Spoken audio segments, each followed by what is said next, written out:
Gracias por seguir con nosotros. Esta noche contamos con la presencia de la abogada Ingrid Tapia del TAD, que en esta ocasión nos hablará de un tema muy vigente en la Suprema Corte de Justicia, las discusiones contra el aborto en ciertas entidades de nuestro país.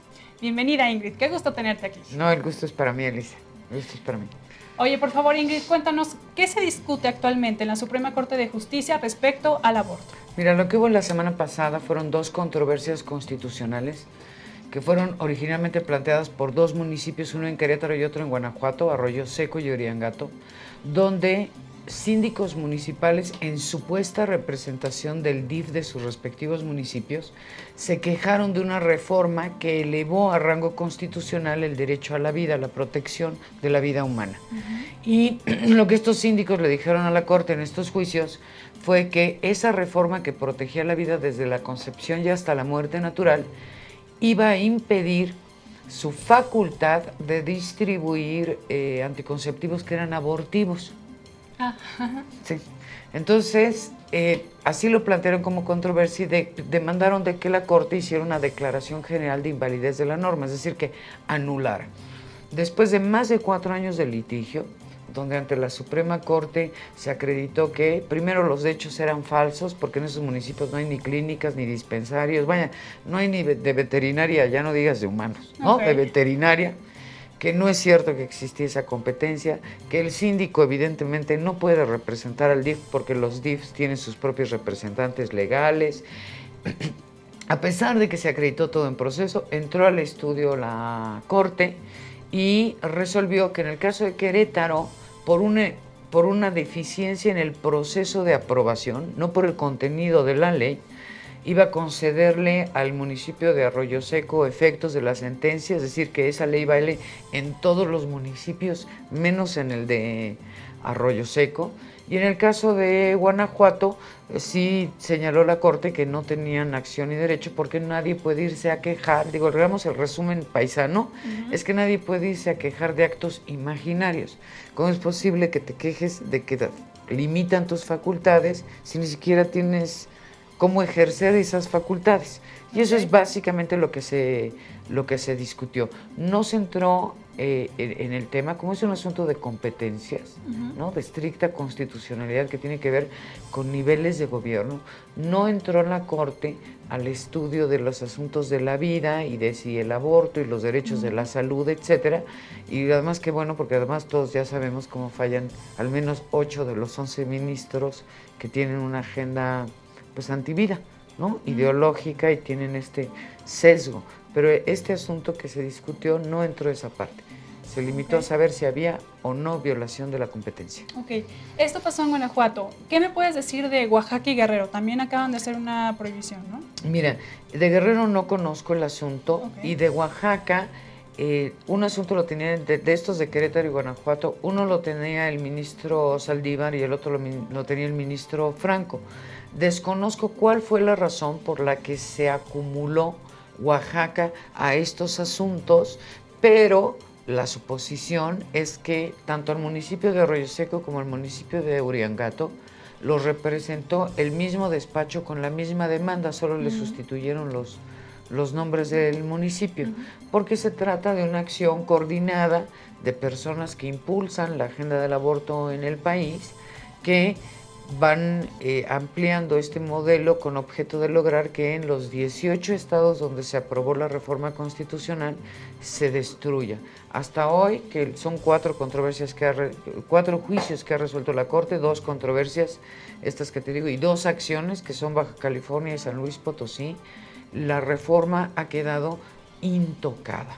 Ahora con la nueva ley de amparo, que tú sabes se aprobó hace unos días, ahora con la nueva ley de amparo existe la posibilidad de que estas reformas sean revisadas a través del juicio de amparo, pero vamos a ver cómo lo resuelven los tribunales federales, pero distribuidos en las entidades federativas. Ok, ahora, el hecho de penalizar el aborto, ¿qué representa a los derechos de la mujer? A ver, el aborto siempre ha estado penalizado, incluso en el Distrito Federal siempre ha estado penalizado.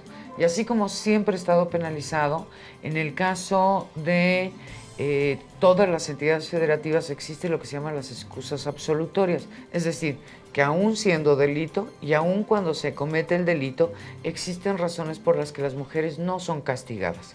Las 3 excusas absolutorias que hay en todo el país son por violación, por aborto imprudencial y en el caso del peligro de la vida de la madre. Y en algunas entidades federativas, lo que se conoce como la Ley Robles, porque le empezó aquí Rosario Robles en el Distrito Federal, cuando hay malformaciones congénitas de los bebés, se autoriza el aborto sin sancionar a la madre que comete el delito. Nosotros hemos, en estos 18 estados donde se ha discutido esto de la reforma para elevarla a rango constitucional, hemos intentado impulsar que se sustituyan las penalidades hasta hoy previstas en los estados y que se quite la cárcel o la pena privativa y que se cambie por trabajo a favor de la comunidad, porque consideramos que muchas de las mujeres que cometen este delito no lo hacen por ser personas perversas, sino por ser verdaderamente víctimas de su propia necesidad. Madres en extrema pobreza, ignorantes, mujeres adolescentes en condición de desamparo, y yo creo que todo el país tenemos que hacer el esfuerzo por sustituir estas penas de presumibles privativas de la libertad por penas más acordes con son el trabajo del servicio de la comunidad y en horarios que permitan que las chicas o las señoras sigan atendiendo su familia, sus trabajos, sus casas, ¿no? Es algo que procuramos impulsar en todo el país. Muy bien.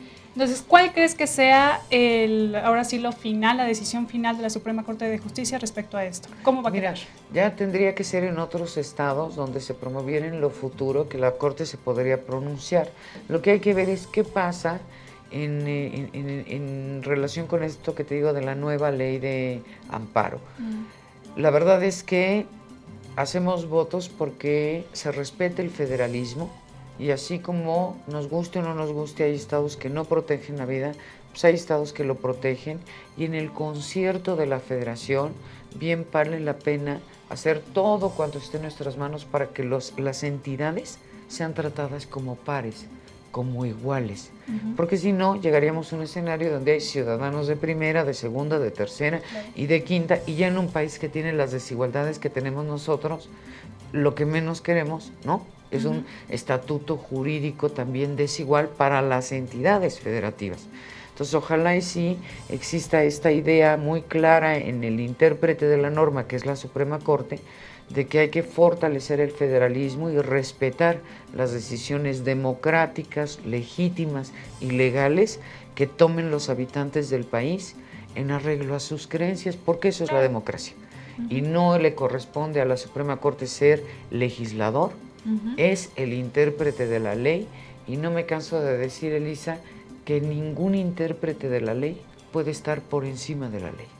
Que todos los ministros y jueces tengan esa facultad no los hace inermes a acatar la legalidad de los procesos y a respetar el esquema federal y democrático de México. Muy bien, Ingrid. Oye, muy interesante. ¿Nos puedes pasar tus contactos, por favor? Pues a ver si me llaman por Twitter, me escriben por Twitter. ¿Mejor? Sí, está más facilito, porque además son cortitas. Contesto, me tardo, pero es Ingrid Tapia con mayúsculas iniciales. En mi correo electrónico es ingridtapia@gmail.com. Y por ahí deben de aparecer en las pantallas, yo creo que los teléfonos, todos los que quieran, sea en contra o a favor, yo los contesto con muchísimo cariño. Y te agradezco mucho la invitación, Al Elisa. contrario, Ingrid, un gusto tenerte aquí. ¿Cómo eres invitada especial? Gracias. También muchas gracias a ustedes por habernos acompañado en otra edición de KW Noticias. Soy Elisa Nájera, hasta pronto.